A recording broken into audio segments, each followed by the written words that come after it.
Israel enfrenta una grave crisis interna, política, social.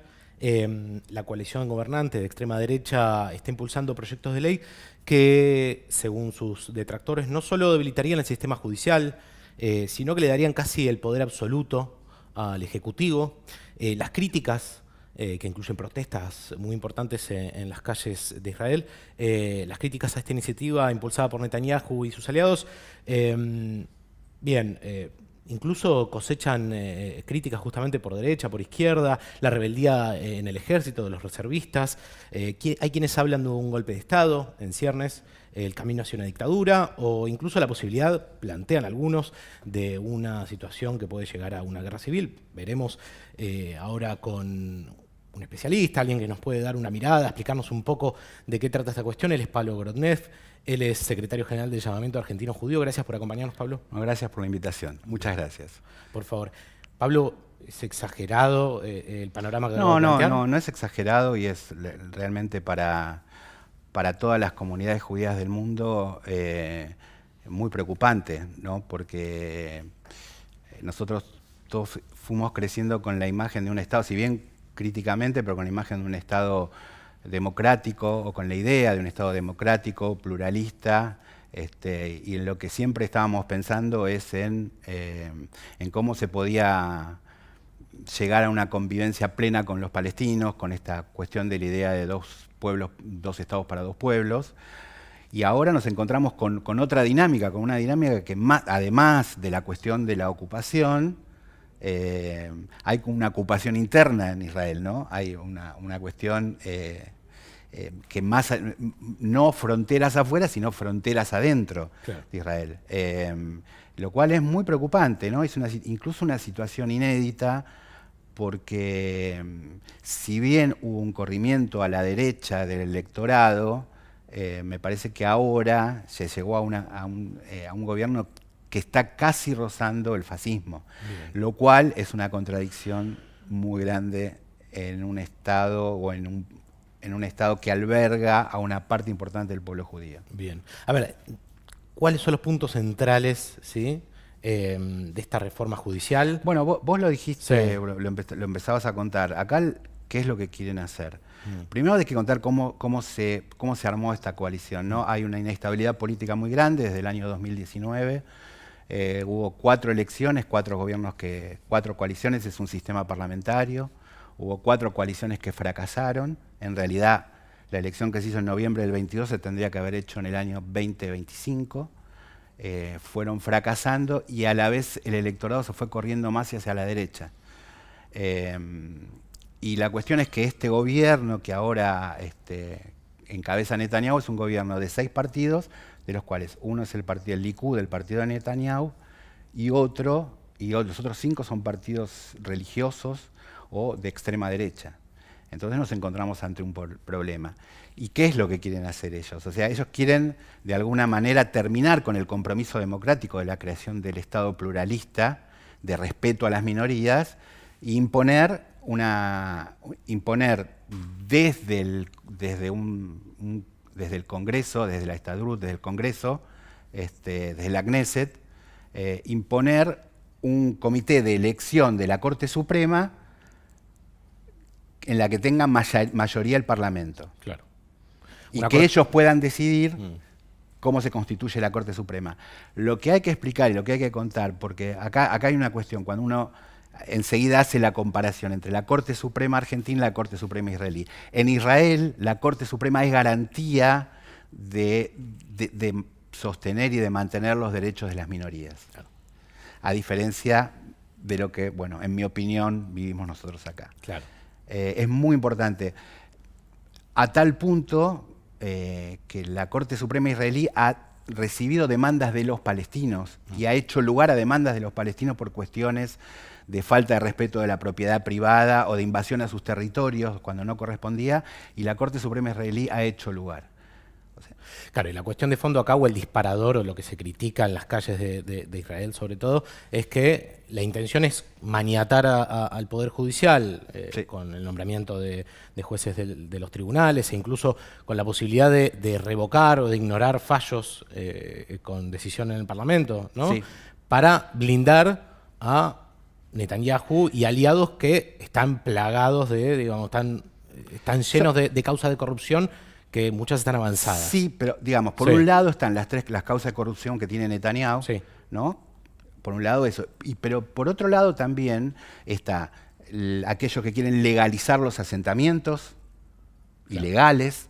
Están aquellos partidos religiosos que quieren no respetar el derecho de las minorías, no respetar el derecho de las mujeres, no dejarlas ir a rezar al templo a las mujeres. O sea, hay un retroceso, esto significaría un retroceso en todos los órdenes de la vida, no solo de los israelíes, sino de los judíos. Claro. Porque también hay una idea de manejar ellos y de decidir ellos quién es judío y quién no. Claro. Esto decías afecta incluso a las poblaciones judías fuera de Israel, ¿no? Me comentabas antes de la entrevista. Sí, porque digamos, porque uno no puede dejar de reconocer que Israel tiene, como la comunidad más grande del mundo, tiene lazos con todas las comunidades judías del mundo. Y bueno, y nos afecta por supuesto. Además, aunque uno pueda explicarlo, la imagen de los judíos también la gente la relaciona con las cosas que suceden en el Estado de Israel. Claro. O sea, es como indisoluble. Uno puede decir, bueno, mira, uno debe aclarar que una cosa es el judío y otra cosa es el sionista y otra cosa es el israelí, ¿no? El israelí es aquella persona que nació en Israel, el sionista es aquella persona que tiene la ideología que considera que los judíos deben venir en Israel, y el judío es aquel que se considera judío, digamos, Claro. que tiene identidad judía. Claro, pero me comentabas, digo, que esta reforma va hacia, ¿no?, acercar esa identificación más hacia ese sionismo y menos hacia la idea del judaísmo como Sí. un pueblo, una cultura Sí. y demás cuestiones alejadas de la Pero cuestión no religiosa. cualquier sionismo, porque Ajá. lo que es bueno también aclarar que el sionismo, que últimamente se lo define como el nacionalismo israelí. El sionismo en realidad es una ideología política que va desde la izquierda hasta la derecha. Ajá. Va desde aquellos que querían fundar la patria socialista en Israel hasta aquellos que no reconocen al Estado de Israel hasta que llegue el Mesías. Claro. ¿Sí? Entonces, el sionismo es una cosa amplia. Digamos, el sector más progresista de la sociedad israelí es aquel que está identificado con el sionismo de izquierda, que es en parte uno de los fundadores del Estado, es el sionismo de los kibbutz. Claro. Claro. ¿Sí? Que aquello ha ido desapareciendo, ya no es más aquella sociedad, digamos, ¿no? El kibutz ha ido perdiendo fuerza, digamos, en la economía israelí. Es indisoluble, bueno, un poco lo hablábamos, pero me gustaría que un poco lo plantees. Sí. Es indisoluble esta crisis política y este avance de estas reformas judiciales con la ocupación y la tensión social que hace tiempo viven los israelitas, los palestinos en el territorio. Sí, yo creo que sí. Digamos, a ver, sostener una ocupación como la que se sigue sosteniendo hasta el día de hoy, ser un Estado, hay que decirlo, un Estado opresor. Esta cuestión de la historia judía de pasar a ser el oprimido a pasar a ser el opresor, a veces tratando de tener como argumento haber sido oprimidos y entonces ahora tenemos derecho a ser opresor, cosa que de ninguna tendría que ser totalmente al revés. Sabiendo lo que es ser oprimido y perseguido, tendrías que justamente hacer todo lo contrario. Claro. Ahora, pensar que vos podés sostener una ocupación, vos podés sostener una guerra durante 50 o 60 años y que internamente a vos no te va a influir en tu forma de vida, no va a influir en la política interna de tu país, es una cosa pueril. O sea, la ocupación afecta a la sociedad israelí hacia adentro. O sea, si la ocupación no se... Aparte creo que la ocupación y los sucesos de la ocupación y los sucesos de la guerra han hecho que los sectores más fundamentalistas de ambos lados hayan sido los triunfadores. Claro, que es de hecho lo que estamos viendo, ¿no? Digamos, claro. que digamos, se utilice Claro. ese miedo, ese terror, ¿no? La utilización del terror por parte de la política, que digamos, no es Claro. exclusivo de Israel. Lo Lo vemos acá. Alguien decía algo Sí. que a mí me parecía algo interesante. Decía, ¿qué es lo peor del muro? ¿no? El muro de separación que hay entre Israel y los territorios palestinos. ¿Qué es lo peor del muro? Lo peor del muro es que funcionó. Eso es lo peor del muro. ¿Sí? Que alguien traza un muro, cuando en realidad lo mejor sería que no existiese el muro, pero el problema del muro es que el muro funcionó. Claro. Este es el tema. Me viene a la cabeza cuando hablas del muro y de esta utilización, Sí. ¿sí? Cuando acá pensamos y tanto se habla o tanto se utiliza la grieta, ¿no? Digamos, funciona similar, ¿no? Es decir, bueno, vos estás de ese lado, entonces sos mi enemigo y por eso tengo que ir contra vos y no se puede dialogar y no se puede, ¿no? Sí, Pensar juntos, vivir juntos, convivir en ese caso. sí, hay un montón de intereses en estos casos, ¿no? Hay muchos intereses. La cuestión es que empezó a dejar de ser un problema para parte de la población israelí el tema de esta grieta, porque nosotros esta grieta la vivimos de manera interna, ¿no? Nosotros vivimos aquello a lo que le llamamos la grieta. Allá es un enfrentamiento más que una grieta, ¿no? Claro. Es un enfrentamiento. Sí, allá nosotros estamos hablando, o nosotros queremos que haya dos estados para dos pueblos, que era la vieja solución, digamos, ¿no? Que está cada vez más lejos. Claro. Sí, sí. Traicionada en aquel entonces, quizás, y hoy alimentada por los herederos de los mismos que la traicionaron en algún punto, ¿no? Sí, Digamos, hay una sí, línea. Sí, y además traicionada, digamos, y digamos, había, como te decía antes, una generación que si bien participaba de ese enfrentamiento, tenía en su cabeza hacia adelante. Yo me acuerdo algo que dijo Shimon Peres, ¿no? Cuando le decían a Shimon Peres que del otro lado había terroristas. Y Shimon Peres en un momento dijo, yo más que terroristas veo un montón de pobres del otro lado. Tremendo. Una definición. Claro. Y no estamos hablando de cualquiera, ¿no? No, estamos hablando de Shimon Peres. Claro. Pero no están más. Esa generación no está más. Bien. O sea, esa generación que creó el Estado, no están más ellos. Bien. Se plantea esto, ¿no? Del riesgo, la democracia en riesgo y de una dictadura, ¿no? En avance. Sí. ¿Te parece que eso puede llegar a darse o va a ponerse un freno? Mira, porque... yo, digamos, sí. A uno ya lamentablemente no le sorprende nada, ¿no? Yo no hubiese pensado que alguien como Netanyahu hubiese persistido en el gobierno durante tantos años. Desde la década del 90, digamos. Desde la década es un protagonista. Claro. Sí. Yo creo que hay algunas cosas que pueden llegar a... porque empezó a haber, como ya que nombraste la grieta, empezó a haber una grieta dentro del mismo Likud, ¿no? Esta opinión de decir, bueno, me parece que nos estamos pasando de la raya. Yo tengo la esperanza de que haya un freno, de que la población israelí, pero no la población israelí que hoy está en la calle y que es la convencida, sino la población israelí que votó a esta opción, en un momento entienda que una acción tan extrema puede llegar a Israel al desastre. Hay una señal de que las startups, las empresas que son orgullo de Israel y las que tienen una cantidad considerable en relación a su población, están empezando a retirarse de Israel.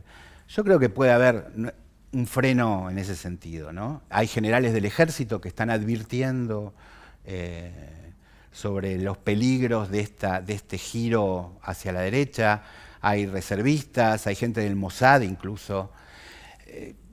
Yo creo que por ahí, pero no podría asegurar nada, no me atrevería. No te atreves, claramente. No me atrevería, porque te digo, hay cosas que hoy me siguen sorprendiendo. Bien, pero las protestas son numerosas. Las protestas son numerosas. Bien. Son importantes. Bien. ¿Eso te da alguna esperanza? ¿Te parece que puede haber ahí alguna conciencia o puede que sea nomás esta cuestión? Yo creo que si estas protestas se sostienen en el tiempo, porque el gobierno ¿qué va a hacer? Va a resistir y va a esperar que las protestas se vayan disipando. Si estas protestas se sostienen en el tiempo, yo creo que van a obligar por lo menos a que esta reforma se posponga o se suspenda. Lo otro que puede llegar a suceder es que el gobierno, que esta coalición se rompa y que pueda volver a haber elecciones. Claro. Bueno, digamos, y continuar con una crisis política que no es de estos últimos 2 años, ¿no? No, que son, claro. Hace rato que viene en una situación de crisis política. Israel, ¿no? Y una pérdida de terreno muy importante por parte de los sectores más progresistas, de izquierda, Sí. centroizquierda. ¿Por qué eso? Digo, Porque yo creo que ahí hay bueno, por empezar, Israel no está parte del giro a la derecha que hay en todo el mundo, ¿no? no es ajeno. ¿Eh? No es ajeno a esa situación. No, eso decís, claro. no. De este giro a la derecha, de este ingreso del neoliberalismo, digamos, en todo el mundo. Y yo creo que la izquierda, digamos, ¿qué era ser, qué se consideraba ser de izquierda en Israel? Ser de izquierda en Israel se consideraba ser pacifista de ser de izquierda. Claro. ¿Sí? Muchos movimientos de izquierda en Israel se postulaban de izquierda porque porque proponían como solución a la vida israelí la paz con los palestinos. Parece que eso no alcanzó. ¿Sí? Y además los sectores progresistas de izquierda en el lugar están como muy, ¿cómo te podría decir? Están instalados en lugares como Tel Aviv, como sectores muy relacionados a la clase media y a las reivindicaciones de algunas minorías. Pero no existe, por ejemplo, no existen movimientos nacionales y populares, no existe un populismo de izquierda en Israel. Claro. Hay un populismo de derecha, encarnado por Netanyahu, pero no hay lo que hoy podría ser algo como parecido al Frente de Todos, digamos, Sí. de sectores del centro hacia la izquierda. No hay una coalición de ese tipo, ¿no? Bien.